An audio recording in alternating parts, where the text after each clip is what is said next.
uh Khan's just going to keep doing, fireworks and laser shows Yeah, and all sorts of shit. So, he will. um, to kick things off, I do start with the same boring ass question every time, even though this is more of a reintroduction for you guys. But let's go around the Zoom for anybody that's not familiar with you guys. The quick introduction, who you are, and just a little background on like what you're doing in the band. I was good. It's your boy Luke. I'm the vocalist. I play the tambourine on stage, and I'm one of the songwriters. Nice. Yeah. Okay, it's me. I'm Connor. I play guitar. I do vocals. I fix the van. I fucking I don't smoke the bong anymore. That's all Luke. I used to be Yeah, at least I smoke. one I of the smoke bong enough for smokers. both of us. Yeah, I'm a good boy now. I'm Brad. I play guitar, sing a little bit, and I do the marketing and social media stuff for the band. I'm Tim. I play the drums, and I'm the emotional support for the band. That seems like a good position for the drummer, right? Like you've got to carry the bass line and be the center point. Yeah, they really lean on me for the feels. Yeah. Yeah. Awesome, guys. So, like I was just saying, really appreciate you guys rescheduling and doing this. Thinking back, I shared with Tori the episode like 3 years ago, and I told her, like even back then, I said that you guys were onto something, and I've been, kind of in the background watching you guys and seeing everything come along, and it's been really cool to see like how far you've grown. Talk about, the last time we talked was Slowly Getting Better was just dropping, and it's been a fucking whirlwind, right? Ever since. So talk a little bit about what's been going on for the last couple years leading up to this conversation now. Holy, I feel like a whole different dude. Right. A lot has happened. Yeah, a lot has changed for us. Yeah. I guess in between slowly getting better and now, Yeah. Since we did. October of 2021, I just looked up the exact date for it. So Wow, Yeah, I guess since then we've only released one song that's crazy. apart from this upcoming EP here. yeah. So I guess that's one thing that we've really taken to heart is that while we were kind of me meandering through the exit of our last record deal with Equal Vision, we moved solely to New Damage. So that was a big thing in the past like 3 years is that just navigating what we're gonna do going forward. We just kept going back and forward with talks. It's like, are we gonna do it? Are we not gonna do it? But eventually, we all just made the decision and we went with New Damage fully. So they actually helped us get a grant. So that's the reason that Unlike Me came about. So we did a quick song in Chicago with Sam Guiana, and after that, we just talked to New Damage and we were like, hey, we're getting ready. Like as soon as we're done this tour, we're gonna want to record. And they said, hell yeah, let's go. So right when we got back from our last big American tour in last year, we got right to work. And I think honestly, after this next Emotion Sickness tour, we're back in the studio again. Like we're actually gonna get a bit more of a routine with our music and like the touring, and that's kind of what we've been dealing with for this past little while is just getting a new team together, getting all of our ducks in a row so that we can make this more of a regular occurring thing, not just like captains every few years, you know what I mean? Right. Yeah. Connor, What you do you? look like you wanted to say something. I just was gonna say what you said. Yeah. Does it, That's it. kind of feel like, I mean, it sounds like it kind of almost feels like a rebirth, right? You came off Equal Vision and you almost had to like the relationship there with New Damage already, but like it almost feels like, hey, we're basically starting from ground zero again. redevelop what we're doing. Yeah. Yeah, that's a and good that yeah, one thing too is that you've heard the EP, right? Yeah. Yeah, so like we've definitely taken a different direction. If you look at our past versus like look at now what we're trying to present to everybody, Yeah. it definitely feels more creative, more artistic, and personally, I think that's just my opinion about it. Yeah. I think, for me, for what I picked up on it, not that the last was inauthentic, but it feels like there's a different degree of passion and authenticity with this particular EP. Yeah, that's a good way to put it. It's like it's not to say that the last stuff we didn't dig deep, but I think this one we definitely dug a bit deeper. Yeah. Let's talk a little bit about kind of the writing process for it. Obviously that's fresh out of the pandemic, that fucked everybody up, no pun intended, emotionally. It gave everybody emotion sickness here, right? Yes. So talk a little bit Yeah. about, kind of having to recalibrate your mindset too to get back into a writing format.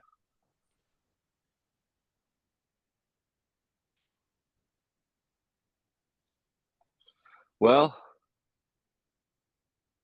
I guess one thing that was really interesting is that we did slowly getting better through the pandemic, so we didn't get to tour it, and by the time we did get to tour it, it was like a year later.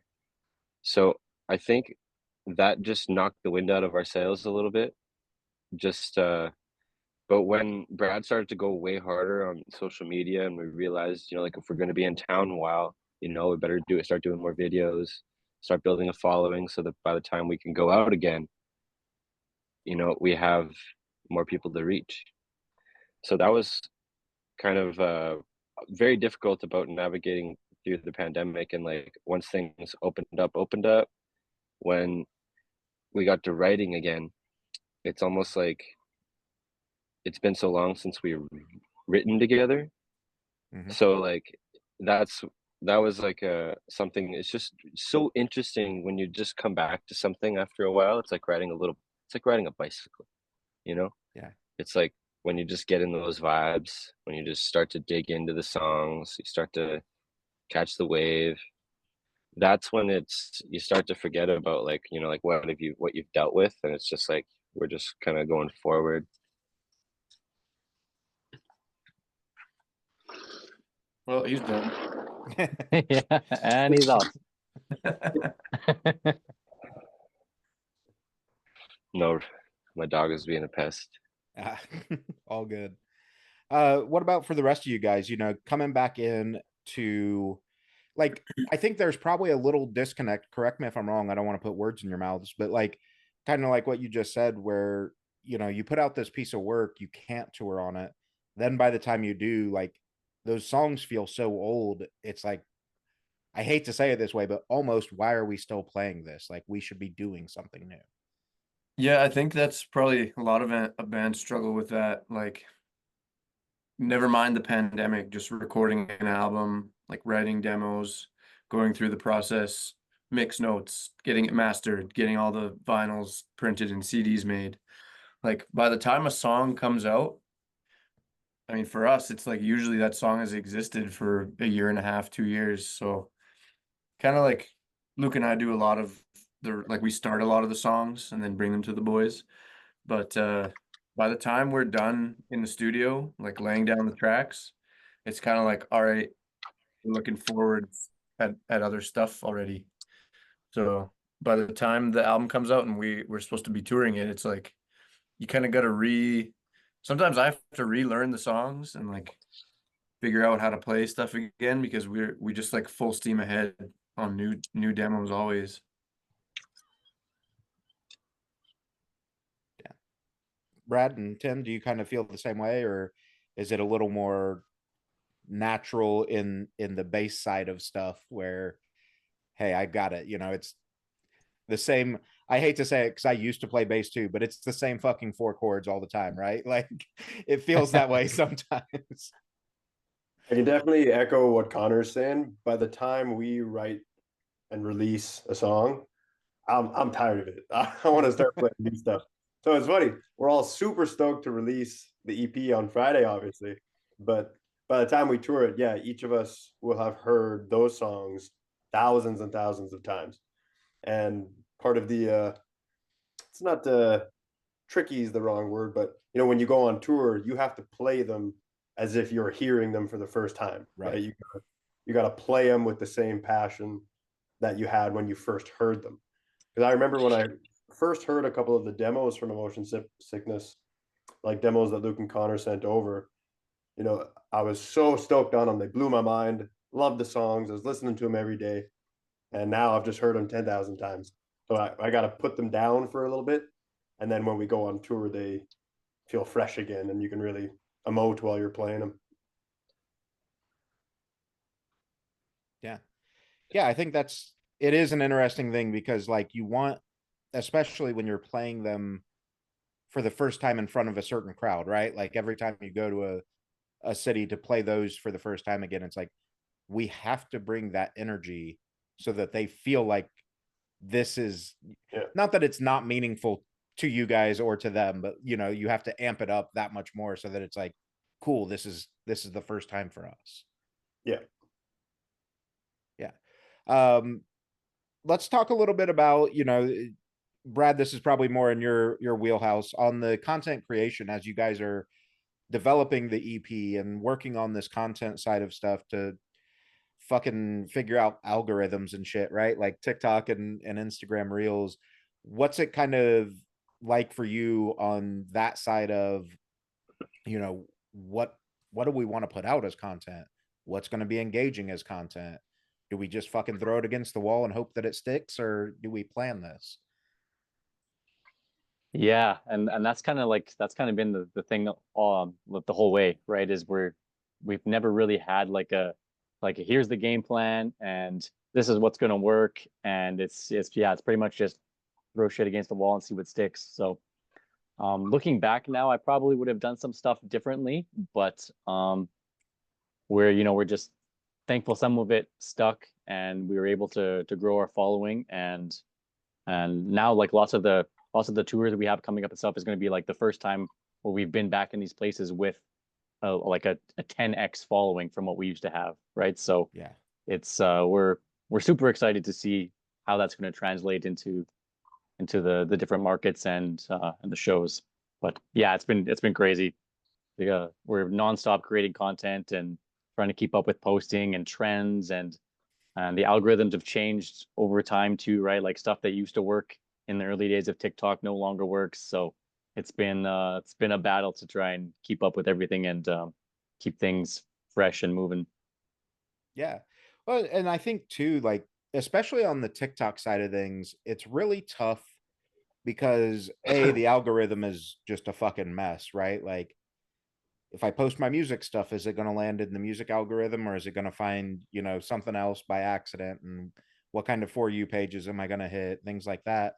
But I also think it's kind of not really well designed yet, which I know it's weird because like TikTok's supposed to be this cutting edge thing, but like you don't have the same ability to like drill down your demographics when you're trying to do sponsored content or anything like that or advertising content. Whereas like Instagram, you can go, I want kids, you know, 16 to 32 in this area that love this band. Cool, it gets delivered. But TikTok, it's kind of just let's do this age group in this city, but it'll be, you know, Sharon that cuts hair is going to see your video and go, I don't give a fuck about this. What is happening here? Yeah.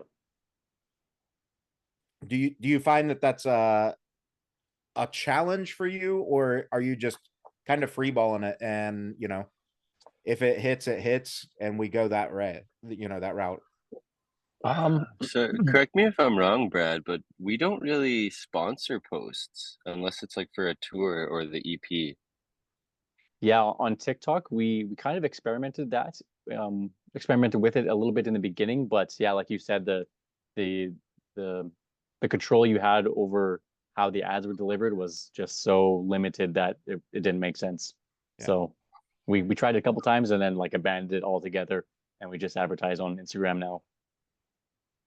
Yeah. And I think that's a smart strategy, you know, until it gets a little more refined. For you guys, you know, I hate to keep sticking on the backside of the business, but I think it's important for other bands to hear, you know, the struggles and wins as well. For you guys, is there anything that you're seeing, like, obviously you don't want to give away the whole, you know, the whole bag so that they're, you know, getting those tours instead of you, but like, is there things that you're seeing that's working really well when you are doing sponsored posts, as far as like niching it down super specific, or are you still kind of broad stroke on those demographics? Um, yeah, it's tough, right? Like the algorithm changes so much that we're like things that used to work no longer work, right? And every day it gets more competitive, right? Other bands are like, oh wow, this band just blew up just by posting these easy 7-second videos. We can do that. And now there's millions of them, right? So Yeah. trying to set yourself apart now just gets more and more complicated and difficult as more bands are getting in on it. So um yeah, And then, there's sorry it's to interject if go I ahead. could. There's that one comment you said. It's just like don't want to give away like the secret sauce or whatever, like to get these tours type thing. Yeah. Now, as far as the get the tours comment, you know, we've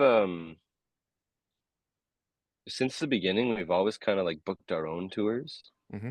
We've always just gotten out there. Like when we started the band, it used to be get your boots on the ground, start running, hit cities. That Yeah. was the scene. That was the way they did things. That was the only way you could do things, really. And then when the world started to change a little bit, um, that part of the scene didn't change. If you want to get out there, now there's all these new bands and stuff blowing up on TikTok, and then they get put on a big tour. That's not the only way. Right. That's not the only way to get on a tour, to get out there, to see your fans, to see your people. You know, just let's say you have a band in the city that you know of, and you see that they did like a 5-day tour. Send them a DM, being like, "Hey," or just look at the venue poster, look at the venues they played, go to that venue's website. You know, just see if you can try to piece together the stuff that they're presenting to you, because you can put together the puzzle pieces. You know, let's say look on the bottom of their poster, there's a little agency. Maybe send them your new release. Maybe they'll want to take you on. There's so many different ways you can make it work for yourself. And I think as a band from Edmonton, Alberta, Canada, we've always kind of had to do that for ourselves. There's not Yeah. really the next closest band that plays like our genre of music that's like signed and like touring and stuff would be Chief State, and they're 12 hours away. Right. You know, like that's so like the scene's a little different in America versus Canada, but it's the scene's the same everywhere. If you want to get on the road, if you want to start playing, just find a way. Yeah. Yeah. And I think that's absolutely fair. And I think, you know, the thing you said there that a lot of people forget or don't understand is how fucking big Canada really is. And there is a lot of those where it's like, oh, they have 2 days in between shows. They must just be relaxing. No, it just takes me fucking forever to get from Toronto to Vancouver. Like, sorry, Yep. we'll get there when we get there. Yeah, I For wish you you guys, guys, you know. yeah, yeah. And for you guys, talk a little bit about that too, because I think there's a lot of bands that have come from Canada in similar soundscapes, not exact, you know, partners or anything, but what's it like, you know, coming Edmonton's considerably a bigger city than some, obviously, but like still a relatively small city by comparison, and trying to break into this scene and grow when you don't necessarily have a shitload of options, right? Like I live in Indiana, so like Indianapolis is an hour south of me, Chicago's 3 hours north of me, Detroit's 4 hours. Like I can get places pretty easily. For you guys, you don't have that same option. So like what's it like trying to build that with those limited resources around you before you step out into those 9 and 10 hour treks? Well, the biggest thing, I mean, like, we're no strangers to going west to Vancouver or going to Toronto, like the hubs. But the toughest thing is like coming to the States as a band. You can't just pack up your gear and go. You gotta do a lot of work, and you gotta apply for visas and have all the show contracts. Like it's pretty tough, especially as a DIY band, just to know what to do. Because nobody tells you what to do. It's all Right. pretty You can't complicated. even Google it. No, I mean Which is insane. You can Google some of it, but I mean like you have to know what you're doing because it costs a lot of money. And if you do it wrong and you make a visa application that's not approved, you don't get that money back. So I think like we're lucky enough to have a pretty good support team with New Damage and our manager Cam, who kind of like helped guide us through those things originally. But yeah, like being a band from Canada, I think that's probably one of the most challenging things about doing a big tour is just crossing the border. And then even like printing our merch and bringing it back and forth. Like even though we have our visas and everything sorted, that's a whole other thing. So it adds another element where we're like now having to drop ship our merch so we don't have to take it across the border and stuff. So it's good to have friends in a lot of places. That Right. helps. And like we've done it enough times now that we kind of know a few tricks about what they're looking for, what like how to get through easy. So yeah, like Luke said, you kind of just got to get out there and do it, but you got to do it right. You can't just go And more or playing shows. and you have to curb your expectations just in a way that like, let's just talk about like if you want to just be a Canadian band. Like when you see American bands when they tour through Canada, you'll always see, Toronto, maybe Edmonton, Calgary, Vancouver, right? Yeah. Those are just the big cities. You can play small towns for 100 days and still be in Alberta. Yeah. But I would say once you can do that, but there's a venue problem.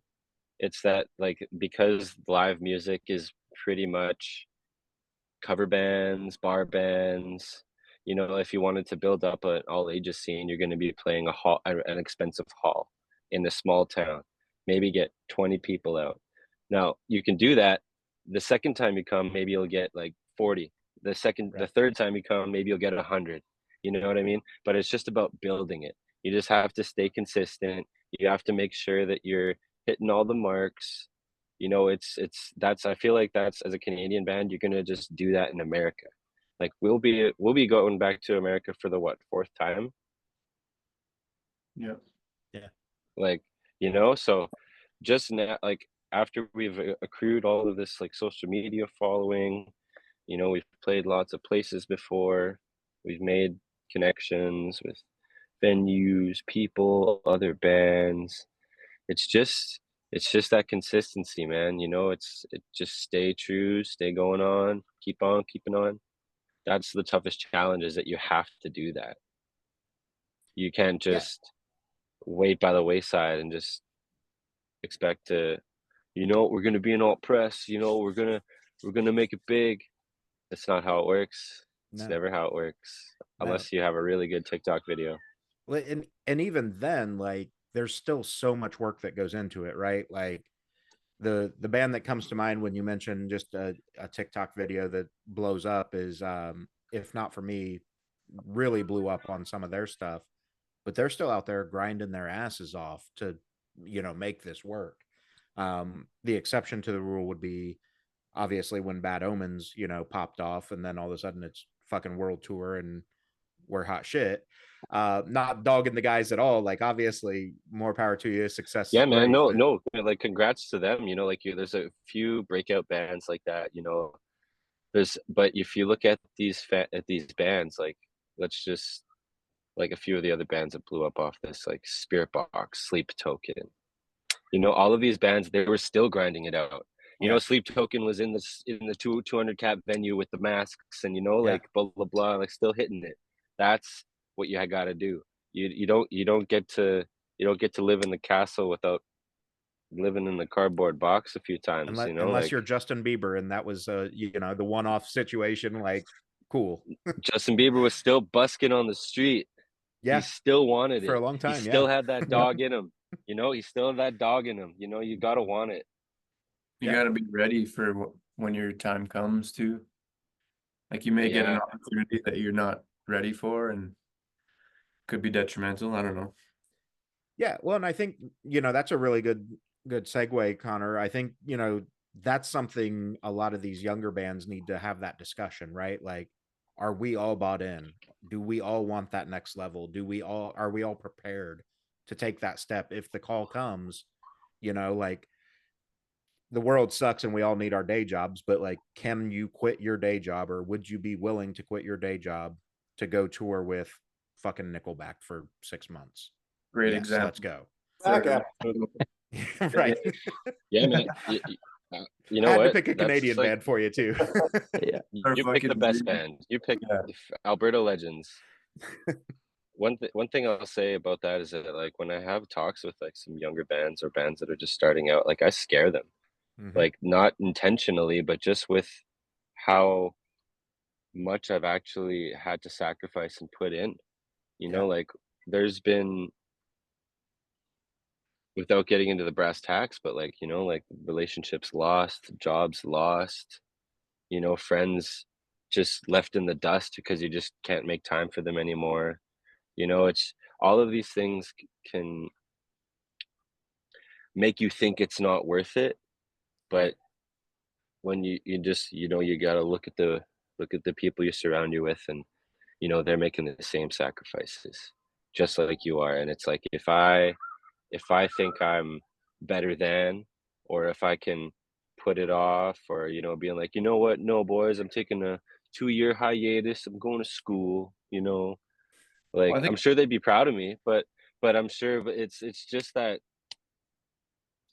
pure, like we're a team, you know. Yeah. We're like a sports team, you know, like if one of us ain't doing this, then we can't play, you well, I know. think it we're comes out of the down champ we're out of the championship.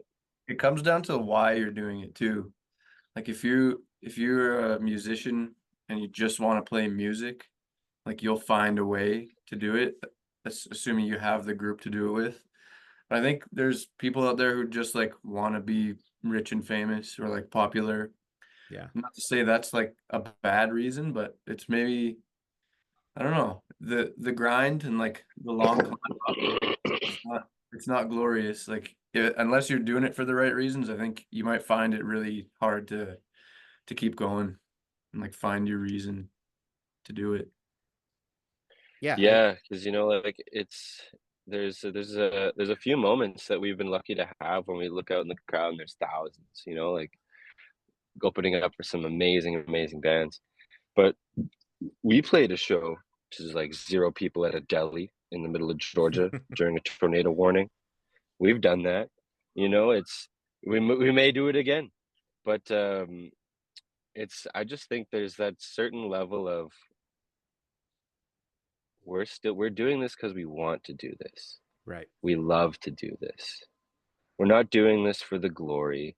It's nice, it's a great byproduct, but we just want to be able to make enough money to to pay for our places, to eat our food, go out with our friends.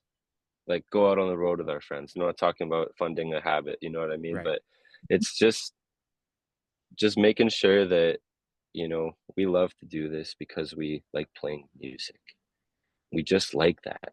So I'm sure there's pictures of us, all of us as kids, either dancing, you know, like singing, you know, doing stuff. Like I think humans just want to be creative, you know, like, and once you find that like collection of people who like agree with you and support you and want to do it with you, it's like, okay, then let's go all in. Nothing else matters. Yeah.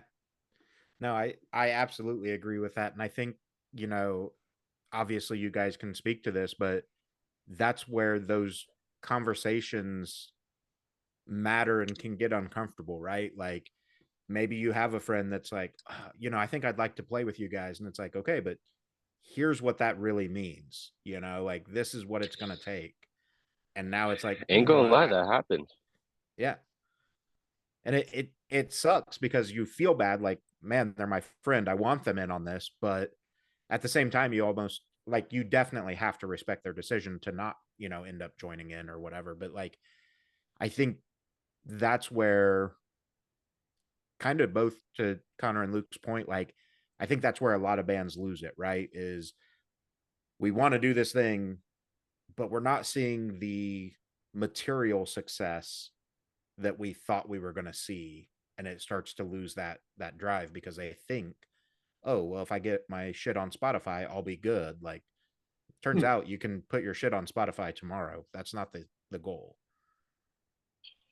Yeah, man. You know, like I literally had a conversation with a buddy just the other day, and he's been hyping up his band, his music video, blah blah blah. He's been hyping it up to me for months, and he just released it like last month, and he was like, "Man, we haven't even gotten 500 listens yet." And I was just like, "Fuck, dude." You know, like I felt bad for the guy, Yeah. but I was just like, "Man, you know what? You just gotta like what you haven't been posting about it since you posted your music video one time and never again." You Yeah. know, it's like I want to just smack him sometimes and just be like, my dog, my bro, you have to want it. You have to push it in everybody's face. You have to annoy people. You have to be the band guy for everybody in your life until it just sticks. You know what? When we first started this band, I knew every single person that liked our posts and commented on our page. I knew them. I've met them face to face. They're a friend or family. Now I don't know who these people are. You know, it's like this is some of the most amazing stuff, and like that feeling of just all of these new people coming around. It's like you have to. This has been work. We've been doing this for a decade. Yeah. Like it's, you know, like never mind the slowly getting better. Never mind this stuff. We've been doing this 10 years, and it's some people start bands and they think they go, oh, why aren't we like captain's level already? Like it's like, dude, you know what? Like get on the road, get out there, make Yeah. some stuff happen for yourself. You know, it's like it's as simple as that.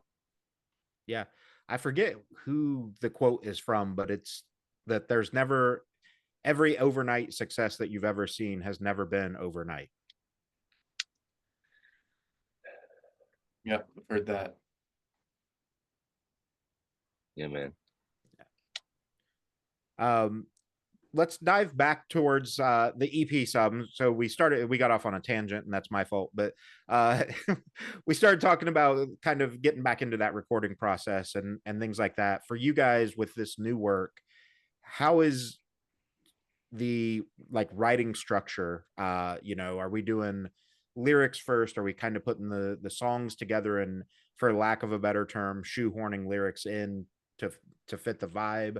And just kind of, that general consensus too from the band of like, where do we draw the line on this song is good enough now to be called a captain's song? Okay. All right. Writing That process. got heavy for Connor immediately. We do it all. There's You got my boy locked in. yeah, dude. Like when we're writing, I wouldn't say we have a process at all. It's just we like to feel what we're writing. So if lyrics come first, sick. If a guitar lick comes first, great. Like it's totally about just like feeling and just feeling it out, working together. Um it's exciting. Like not having like a locked in process because literally anything can happen. Like sometimes we'll have like a dope ass drum beat and that'll start a song and then it turns into something crazy. So I think I'm not speaking for other artists, but like locking yourself into a process maybe leaves you less creative. I don't know. I think it kind of leads to the reason we have such a vast category of sounds and like styles. Because Luke and I, we typically will start all the demos before we take them to the boys. And there's almost never a time when we say like this is to this or this is to that. Like we've got like rock and roll songs, we've got like some really heavy metalcore songs. And if we like what we're writing, we just keep writing it. It may never make it to an album. I think the deciding factor in that is not whether the song is good enough or not necessarily. It's what songs are going to go together. Like we put a lot of thought into presenting like the right material at the right time. Like I've heard John Floriani from Trophy Eyes say, well, someone asked him like, well, what about all the demos that didn't make it on this album? And he says like, if it wasn't good enough for the last album, it's not good enough for the next. And like, I don't really believe in that. I think if you like a song and you think it's a good song, then it's to you, it's a good song. I think as an artist, you have to create things that you think are good. Otherwise, you kind of just like you're not authentic, or you're trying to please other people, which maybe will make a commercially successful song. But yes, agree, Luke. But you got to believe in what you're writing, and you got to like, I think you got to appreciate it and just like let it come from you, and people will see that and people will feel that. And even if it takes a long time, I think that's the way to do it. It's like be true to yourself, I guess, is what I'm trying to say. Be who yourself is. Mhm. Yeah, that's the one. Yeah. Tim, I forgot Brad, the what do second you one. guys think on like, say, the song structure side of it, the song structure side of it, like, I only laugh because I do lots of the demo drums that are like an octopus is playing them with like 7 arms. You know what I mean? Like, and then Tim goes, dude, this is fucking unplayable. yeah, Tim is like, okay, what have you done? What the fuck? Tim would usually be like, okay, it's a good song. Send me it without drums. I'll be like, all right, man, you got it. Actually, an interesting thing, and I've noticed this throughout my whole life, is that if you play with compositionally minded guitar players, because usually guitar players are the ones kind of writing the tunes, right? Yeah.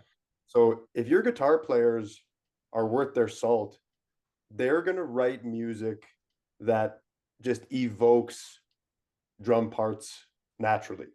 Like drummers have a weird gig. I don't feel like drummers actually write drums. We kind of allow the right drum part to come through, and it's predicated on what's happening in the guitars and what's happening in the bass, right?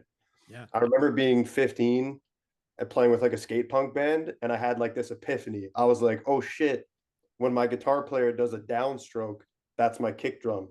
When the guitar player does an upstroke, that's my snare drum. If they do a pinch harmonic, that's a symbol of some sort, right? Yeah. Like everything a drummer does should be predicated on what's happening in harmony, melody, the rest of the music. And I'm really lucky because Luke and Connor, great writers. So if they send a riff, the drums are already written in a sense, right? Like I'll hear the riff and I know that, okay, this needs halftime drums. This needs double time. This needs an A B kind of phrase, right? Yeah. So it's already in there in the ether. And I feel like it's a drummer's job to kind of pull it and then create like the grounding for the rest of the song. Conduit. Yeah. Yeah, exactly, right? Like, yeah, you don't just like take drums and mash them into a guitar part. Like the guitar part will kind of tell you what drums need to be there to support it. And lyrics and vocals too. I've always really, really tried to make sure the drums drive home the vocal parts. Yeah. And Luke is incredible with his syncopation, his rhythm, and his phrasing. And so it's a lot of fun to write drum parts that, both weave with, but also highlight what Luke is doing vocally. It's a fun My band. favorite example of that is in Skin and Bones. Like when I'm singing, it's just like cymbals heavy, and then it's just ride for when it's, I don't know. It's really cool. Yeah, you got to match. Very good stuff. Yeah. Yeah, man. Great stuff. Yeah. Shit I'd never think about. But and I think it's interesting because like, you guys are gonna be episode, I don't even fucking know now, like 213 or something now. But so like I've talked to a lot of artists, and that's just for this podcast. I've been doing music journalism 20 years. And I've got to say, Tim, other than like the guys over at Drumeo, you're the first drummer I've ever talked to that's like, no, my shit is, predicated on what they do versus I frame it out with the drums and everybody builds on top of that. And I think that's a really cool concept because it absolutely changes the dynamic of what a song can be. Fuck yeah. Very nice. Yeah, happy to hear Very that. nice. Yeah. Other than, like I said, other than the guys over at Drumeo where they like force fucking, drummers to play shit they've never heard. Like they had Chad Smith play fucking Dua Lipa or some shit on that. And He it was probably like, crushed it. he did, but that man's a freak of fucking nature. Like, let's be Yeah. honest. Yeah. So for you, Brad, throwing, bass lines in and stuff like that, where are you living in all this, for kind of because of the diversity of the soundscape too, right? Like it almost feels like you have to be in a weird sense like a jazz bassist, right? Yeah, I would say it's no, I can't. No, I was not gonna go do it. I had to mute myself. I almost did, but actually no, I don't play bass, I play guitar. Oh, that's right. My bad. My bad. Yeah, that's all good.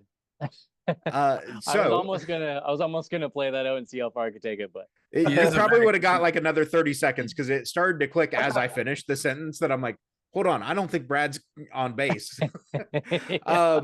But then let's flip that a little bit for you when you're, coming into this to write a supplemental part, if you will, or the secondary part. What's it like for you, like trying to flow off of it, or are you trying to just change the structure a little bit to fit in? Do you know what I mean? Like, yeah, and it's like the boy said, it's crazy because like I don't think there's two songs that were written the same way in our entire catalog, right? Like there's some that that Luke brings, and it's like Fool's Gold was a song where it was like that was the song. It was perfect as it was. There were very minor changes in it, and like it was good to go, right? And then there's other songs where, there's only bits and pieces of them, right? And we're not really sure how to arrange the pieces, or like, maybe this part that's the intro should be the chorus type thing, right? And I really like Sometimes that. you got bangers. Yeah, and I love that. Like the guys like write some crazy cool stuff, and it's for me it's very cool to like come in from an outside perspective and go like, hey, like this part that we were gonna delete from the song, I think is super sick and should actually be like the intro riff, right? And like that happened in one of the songs on the EP called Be Cool, right? So it's it's crazy. Every song is written different and has a different process, and we're never locked into one formula. So it's very like open to be creative with. So yeah, that's dope. Talk a little bit about, you've all kind of touched on it at different points here, but talk about taking these demos and then sitting down to fully produce, right? And mix and master. And how many of these songs, when you get to that stage, are still seeing changes versus we think we've got it locked in? Almost all of them. Well, yeah, man, it's kind of crazy. Very rare you'll find a song that we got written out where nothing changes. Like One More Day on the new record, it's basically the exact same. There's maybe just like an extra strings, that we added later, but that's just like studio magic stuff. But that process of taking a demo and bringing it to the studio, mixing and mastering it, blah blah blah. Like this record or like this EP, it's got 6 songs, but how many demos did we like stifle through? Probably like 13 of them. 30. Yeah, like lots. Like we go through lots of songs just filtering out. Like we'll do our own type of pre-production where if like a song we think it almost there, we'll finish it up to what we think is good, and then that just gets in a stack with other demos that we'll end up choosing from. That one, just because we finished it doesn't mean it's going somewhere.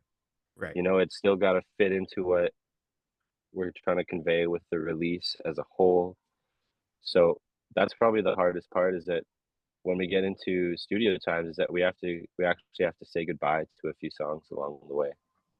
I think it's You know, also important as artists and as a band to be very open-minded when you go into the studio. I'm sure everybody has different processes. you looking at me, boy? Yeah, I am. Mhm. Like being a lyricist, I think there's, especially when you're writing about like really deep stuff, there's some lines that you get attached to and like they maybe hold a deeper meaning. So it's natural, I think, to if somebody else is like trying to change them, you're gonna want to defend them or like I don't know. I think being that close to a song you wrote is good, but it can also maybe leave you a little bit blinded by what the final vision could be. So I think one thing that we've gotten a lot better at with these last 6 songs in Emotion Sickness was being more open-minded in the studio to like working with each other and trying new things.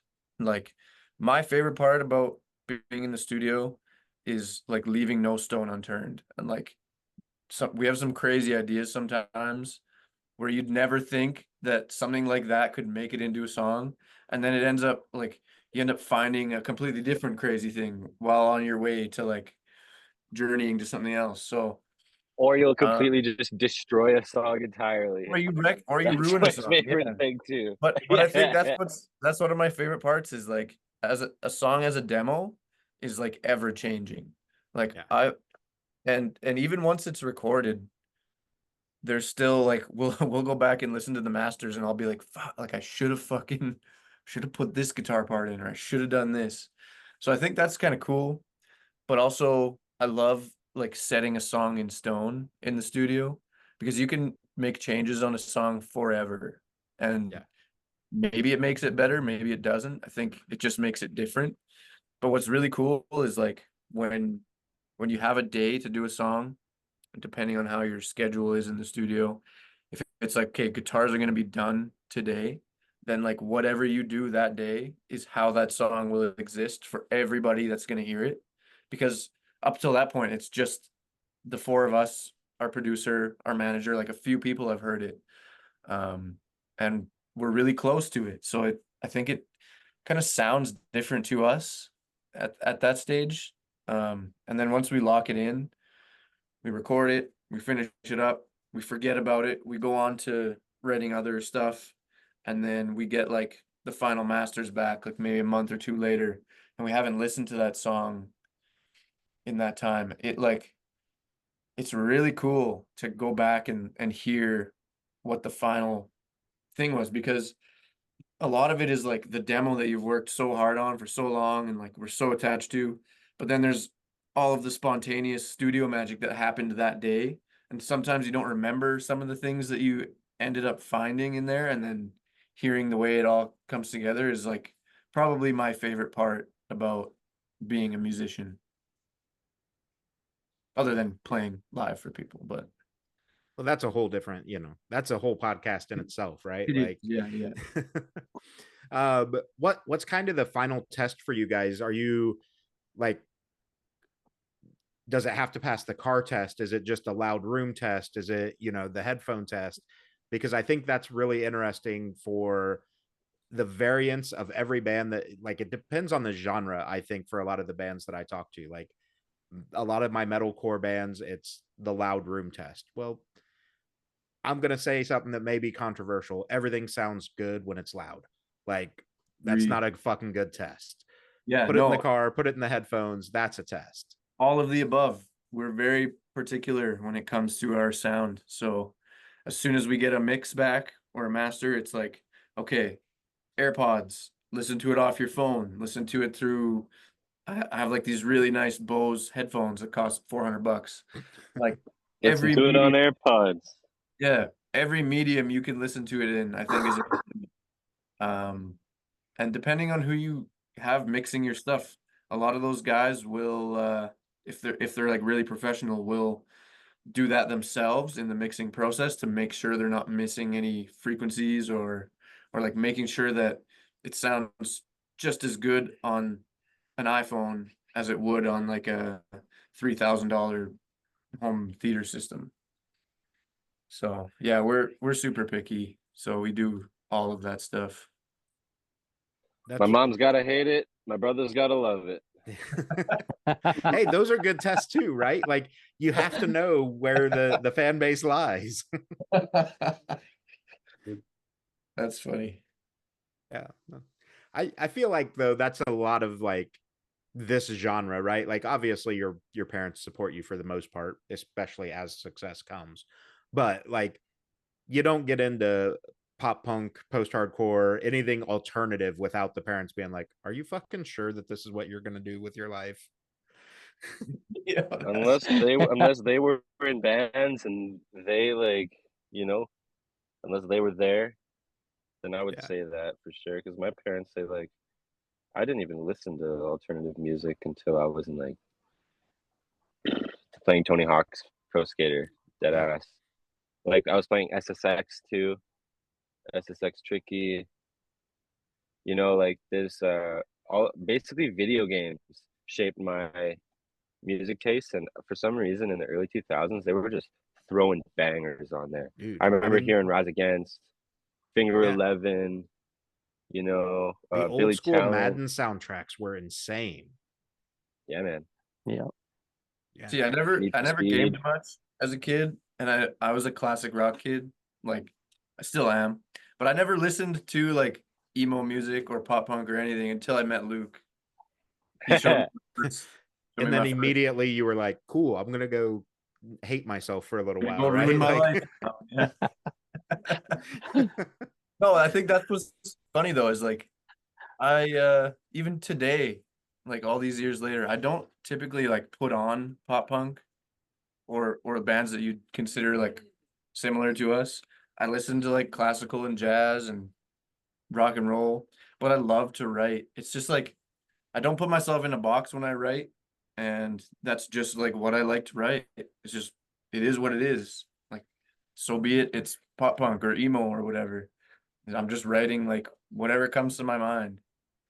and I think that goes back to what Tim said as kind of a compliment to you guys is like with your, you know, classical background with the music and whatnot, like you're writing much more compositionally rather than structurally in this format that this is pop punk. We're going to play that format. Yeah, totally. I like to Yeah, push. you know what? Yeah, like unless it's like the story so far, I don't really listen to pop punk much either. Like I'm there's going a to few say bands. again, let's be controversial. There's not many great pop punk bands out there right now. Like, I can name five. I can name five great ones. I can name five great ones that aren't like legacy bands. okay, We let's do got, it. we do it. Okay, we got Chief State, Arm's Length, Ben Quad, Shoreline, and one more. Costin. They just released the debut Yeah. album. It rips. You know what? Yeah, like that's. But that's the thing though, is that like there's. It seems like this genre has like this legacy hierarchy where it's like all of these younger bands, they'll never get to that point. Yeah. You know, like there's some great, amazing bands that have surpassed it. Like there's one I'll say, like Knocked Loose. They have such a dedicated fan base. They're over a million monthlies. Yeah. Like that's unheard of as a hardcore band. You know what I mean? Yeah. Like, Them and you Turnstile. know, That's about it, you know? yeah, man, it's possible. You know, things can happen. But Yeah. But I oh, think you're there was absolutely right something on that the, Connor said earlier. yeah. Something that Connor said earlier that I thought I had a point for. It's gone. Okay. I think you're right though on the legacy side of things, and I'm not again not trying to shit on the legacy bands. You know, I grew up listening to Yellow Card, you know, Bayside, Newfound Glory, all those guys, but like we've had this resurgence of what the fuck's going on there, Connor? We've had this resurgence of these legacy bands coming back in, and I hate because I don't think it was obviously an intentional thing, but I do think that that stifled some of the growth that the younger pop punk bands were seeing because everybody went, "Oh, I want my nostalgia back. I want my childhood back," and they started focusing on that again. You know what's crazy? Yeah, A lot of people tell us that we have this like nostalgic sound of these old like 2000s pop punk bands, and like comments like you guys sound exactly like this band, or like I can hear the influence from Newfound Glory. But like Luke and I never listened to those bands. Right. I yeah, don't like we get I couldn't name a people say we song sound from a like lot Take of It them. Back Sunday, For You're Strong, and that one Connor just said, and we both never listened to any of them. Couldn't name a Yeah. song. Like I'm sure I've heard them now that I'm in the scene and like Brad plays them all the time. But like that is totally not our influence. Like we're just writing what we want to write. So it's kind of cool that it gives people that nostalgic feeling. Yeah. I'll be honest, Yeah, the man. only one of those that you said is 4 Year Strong that I would be like, yeah, I could see some potential influence there. But the others, I'm like, I feel like they're picking out one specific song Maybe, from yeah. each of those bands, and they're like, oh yeah, it's that. Well, okay. That's not the same thing as sounding like a band. It's sounding like a song. Yeah, and like Yeah, like I don't even know because I don't listen to when I them. was when I was learning guitar, I literally learned just metal bands, like metal and metalcore, like the old metalcore. Like I was learning Killswitch Engage, Bullet for My Valentine, Avenged Sevenfold. Connor remembers.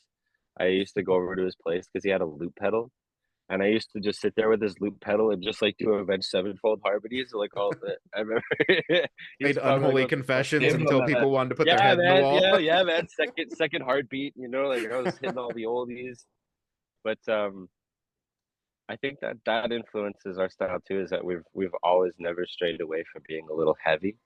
Yeah. Because like I learned how to scream before I even thought about being a singer. Like truly, I thought I was gonna one day be like this big, scary metal man, be like rah, rah, rah, you know. But that Yeah. just I don't know. Something happened. Now you're just skin and bones. Now I'm just skin and bones. Yeah. It happens. And I think, obviously organically it happened, right? Like it's not like you were one day woke up and were like, cool, fuck metal, I'm gonna go over into this space or whatever. It's just like that's the natural progression of human life or whatever. But I think it's gonna sound so fucking hippie, but whatever. I think that plays into the whole like the universe has a plan, right? And it's gonna shift you into the right position that you need to be in when it's time for you to be there. Yes, sir. Yeah. Oh yeah. I believe Awesome. that. I also believe, and we all believe, thoughts become things. That's like Yeah. our little motto. It's our mantra. Yep. But, You and can I think do it. in this music space or this sound space, whatever, that's a really important message to be delivering, right? Because more often than not, the fan base is probably more self-diagnosed than actual diagnosed, but a little mentally ill. We all are. But, when you start hearing and repeating that thoughts become things, like, okay, well, then I need to stop focusing on the negative shit because I'm just compounding what I have in my life. So let's focus on some of this positive and manifest that. Yeah, thoughts become things goes both ways. If you're thinking negative thoughts, they will become negative things. It's And it, negative energy attracts other negative energy. So and if you ain't thinking about shit, nothing will happen.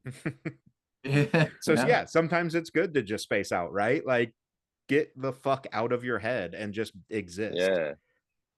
You know what too is that lots of people are like, even bands, if they're listening to this too, it's like if you're scared of like the next step, you're scared of what's coming next. There's something I heard lately, and it's like it really helped me like change a lot of things about my life. Is that if nothing changes, then nothing will change. You Yeah. have to change things in order to have change in your life. You know, it's like you need to do certain things or just try different shit. As a band, go to a city you've never been to before. You know, I don't know. Yeah. There's some But merit to all this. yeah, there for sure is. And I think, Brad, you kind of touched on it earlier with the experimenting on social media. Like, why can't I get my videos to grow? Well, stop making the same fucking video every time. Like switch it up and see what does it, pop off or stick to the wall. Because I think too, Nickelback gets shit on a lot for you know, having songs that sound very similar to other songs of theirs and whatnot, repeating the same album. But I think the thing is, like, people only shit on them because it's the cool thing to do. Just If jealous. you, yeah, because if you really dive into Nickelback's shit, like, there's some fucking songwriting within that. You're talking to like the band that loves Nickelback the most. Yeah. And you should. I'm I'm not okay even- with yeah. that. Yeah. Yeah. But I guess my point is, like, you know, you could claim that, oh, they're stuck in this rut, if you will, or this trench of this is all they do. Well, yeah, but that's found them success. That's why they continue to do what they do. They didn't make a bad song and then go, cool, we're gonna go down that road because nobody fucking liked it. Nobody hates AC/DC. They wrote the same song for like 9 Dude. albums. Yeah. Some people do hate AC/DC. But when you hear AC/DC or you hear Nickelback, you're like, that's fucking Nickelback. Right. Yeah. Yeah. And you know, I think that's the thing too, is like, not that you want to be the one trick pony, right? Like, no, you don't necessarily want everything to be the exact same, but you want to have that identifiable marker within your music so that when people hear that song, they go, oh, fuck, that's Calling All Captains. I know that right there. You know, like the way Luke delivered that line, I know that's who that is without ever having to look at the screen. Yep. It's important. Yep. Awesome. So as we transition to the end here, I refuse to think of better questions. So I bought this game called Hot Takes. It's just like shitty opinions and whatnot. And we're going to do a few of these and see That's if you fun. agree, disagree, and expand on them if you want, whatever. That's fun. I like that. Yay. Like- All right. I like this part. This one's a fun one for the Canadians in the room here. That summer is better than winter.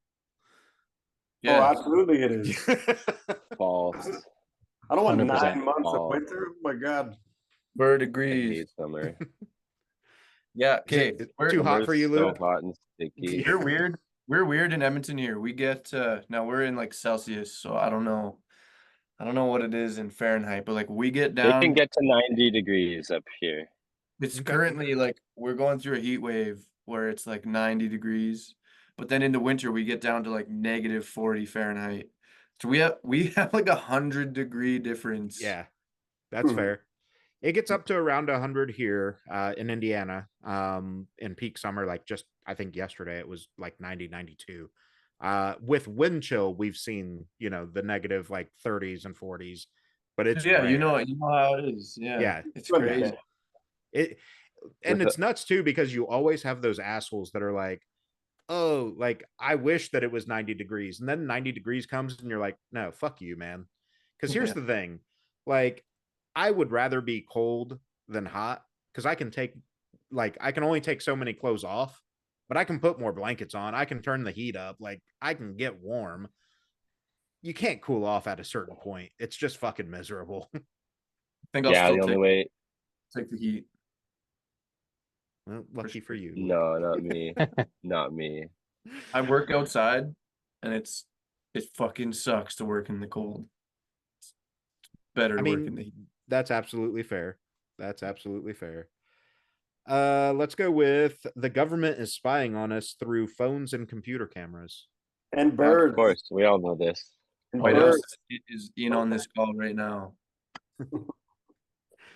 Yeah.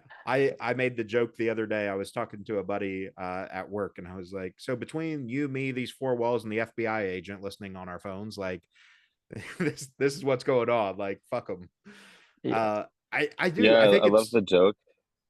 Go ahead, Luke. I was gonna say I love the joke where it's just like, oh shit, better tell my FBI agent about this. Right. Or it's just But like it's to me it's fucked up. Like the government's one thing, like that's pretty fucked up in its own right, but the fact that like we're going to leave this conversation and all of our phones are going to give us different fucking ads about shit we've talked about that's the part that I'm like, man, fuck you. Amazon Hopefully shouldn't have that information. Facebook shouldn't have that fucking information. Fuck you. Yeah, but you hopefully know what? our new EP coming out on Friday. You're right. Shameless plug there. Yeah. Let's go with prostitution should be legal. I don't know. I'm kind of You know, why not?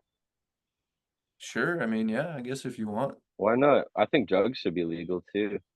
Let's just, like all of You know these what? Yeah, all of these all all of places that these have adult legal drugs and prostitution have way lower like Crime rates and crime yeah. rates and stuff involved with and them. then Yeah. that shit can be taxed, and then the government makes money, and then their school children have more playgrounds.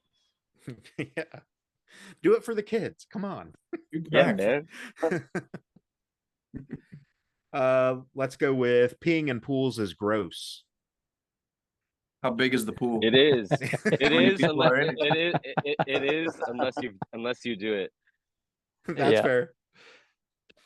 I think the real context Like- is, am I in the pool peeing or am I peeing into the pool? Other That That's people. fucking funny. changes. That's really You gotta funny. be Just submerged. treating the pool like a That does urinal, change. just standing on the edge, just pissing in the pool. Yeah. If you're That's not pretty submerged, funny. yeah, that's pretty Go to jail for that's that. unhinged. Yeah, to jail. Straight to jail. That's absolutely fair. Let's see. Let's go with, I don't think this is controversial. I think it's wrong. Rock and roll is dead. No, you know what?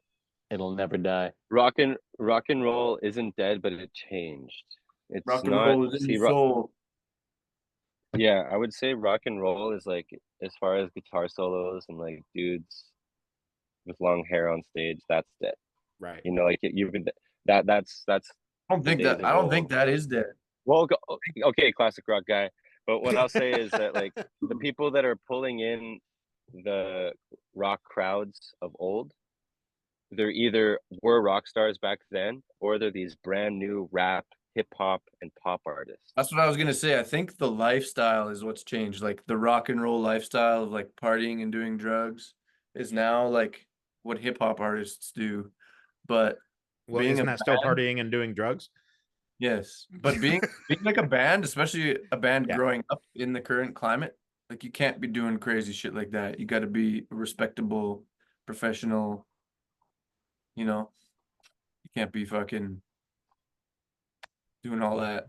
You don't want to be like can't be Tommy Lee absolutely- strung out and trying to sign a contract. Nope, not me. Yeah. Last one we'll do here. Again, I don't think this is a hot take, and I think for you guys, like these. you may have stories with it. I would rather lose all the money that I've made this year than lose the memories that I've gained this year. Yeah, I've hardly made fuck all this year. But Yeah, let's do that one. It's not hard to give away Nothing $500, changes, right? well, I think that's Nothing actually changes. brings me to like a more serious point. Is like That hurts.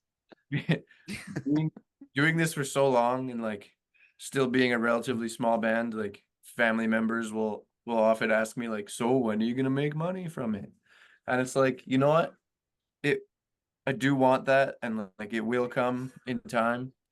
But I think for me, like I've got a wealth of experiences that I think a lot of people my age and just don't have and never had the opportunity. Like I've been places that I never would have gone in my life had I not been in this band, and like met so many people and like just had the craziest times with these three dudes, with these three other dudes. And like I think about like a fork in the road where I Mhm. chose to join this band because I had to quit my job to join this band way back when. And I just think like where I would be if I continued working and like just trying to make money, and like maybe I'd have a whole bunch of money, but like what would my life, like what is money? Yeah. I've got like all these experiences, and I don't think I'd trade that for money. I mean, unless it's a lot of money. I don't know. Right. Like if we're talking like winning the lottery and billions of dollars, like, okay, Jeff Bezos money, sure, I'll trade the experience. Yeah, for you'll that, make but- new experiences. Yeah. Right. But you know what I'm saying? Like I'm trying to be Yeah. genuine to say like Well, no, I think you're right too, Luke. Like, or sorry, Connor. I think that it's this point where like, even if I had the money in this type of situation, like, I still wouldn't have visited all the places that we've been able to go. The friends wouldn't have been there with you for all those things, and even the shitty experiences, right? Like the van has broken down on the side of the fucking highway, those are but some of we the never would have done it, you know? Those are some of the best memories once the painful part is done. But like, I Me think and me and Connor spent man, we had our own little yeah. That's a whole story. yeah, that's a I whole love story. when But like I was gonna say is I think we'd probably all consider ourselves rich in like life experience. Yeah. And I think that's very important and very cool that we've done all that we've done together. Money Yeah, is tight.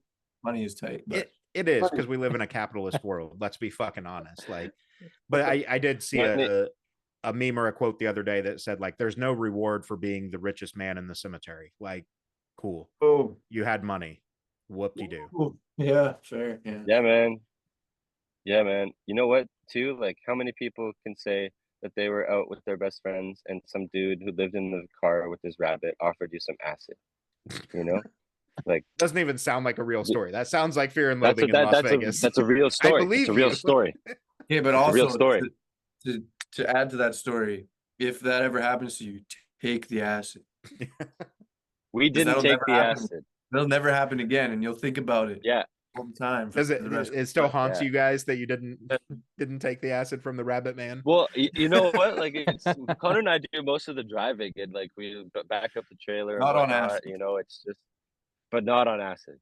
So Yeah. like we both and we I think we even still had to play that night too. So there's just a whole bunch of factors why we didn't do it. But next time, we'll see. Sounds like Tim and Brad are going to learn how to drive the trailer. Is what's sounding. We're Yeah, prepared. Tim can't see at night. Hey man, me too. I can Like- barely see in the Or day. carrots, Yeah, right. That's fair. Yep. a rabbit, a wapu. Yeah. Wapus. Night blindness is no fucking joke, man. Like I'm like 70% night blind, and I have a astigmatism on top of that. So like Oh. car headlights are fucking me up the whole way. It's Yeah. dog shit. Yeah, so that's everything I've got for you guys on this episode. We're definitely going to keep having these conversations because they're fun. I think what we'll do is we'll plan on later this year, let's do a just tour stories fucking episode, and we Right. can just rock through tour stories and whatnot. Yeah. But to wrap up, let's do kind of the standard outro. Where can people find you? I'll obviously link all the socials and everything, but where can they find you? What do you want to tell them? What can they expect without getting in trouble with the team over at New Damage or Atom Splitter? When's this episode coming out? The EP will be live by the time this gets out. I'm going to I shoot bet. for next Wednesday, so the Let's get the 24th. song right now. No, I'm kidding. It won't be a true leak.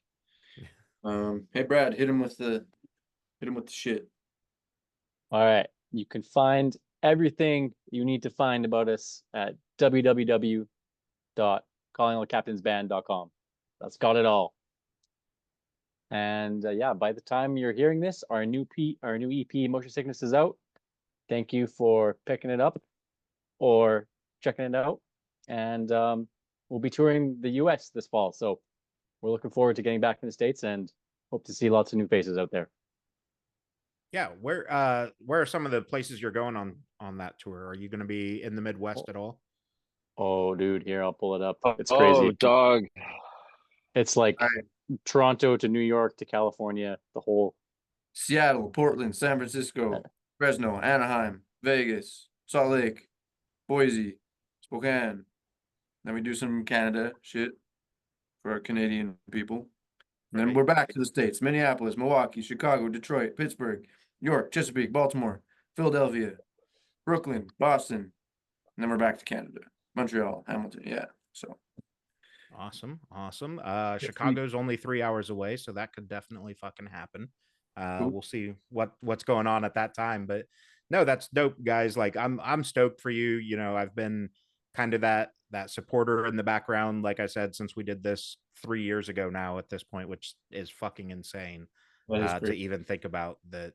You know, you guys are, because they're legitimately, and I think I want to touch on this real quick as a testament to you guys, because there are legitimately bands that I had on this podcast right around the same time as you that are not bands anymore. And, you know, that says a lot that just in 3 years, there have been bands dropping out of this that just for whatever reason decided this isn't for me now, you know. Some of those guys have moved on to other projects, but more than not, they are just not doing music currently. So, Rip. you know, yeah, more power to you guys Rip, for yeah. Rip in put, peace. Last band right. standing. Yeah. Good on you guys for, you know, pushing forward and continuing to evolve. Cause I do think that this EP, like I kind of said at the beginning, I don't want to call it like a reinvention because I don't think it is. I think it's an evolution of what you guys have been doing and just expanding that soundscape that you guys are playing in, which hopefully is reaching out and touching enough people in these different types of genres where they're going, oh, I can fuck with Calling All Captains. Like, that's cool. Hell yeah. Appreciate you saying that, man. It means a lot. Yeah, man. Appreciate it. Yeah, absolutely. I appreciate you guys taking the time. I know we went a little long, but I think it was worth it. And like I said, we'll definitely maybe let's plan on post the upcoming fall tour. We will Yeah. do a tour story episode and just fucking spill all the beans about all the crazy. Hell yeah. Hit us up anytime. We'd love to come back on. Yeah, absolutely, guys. I appreciate it. I'll keep you posted on this going live and stay safe out there for sure. Thanks, brother. Cool. Thanks, Thanks, Josh. man. Yeah, thanks, guys. Thank you. Bird says bye.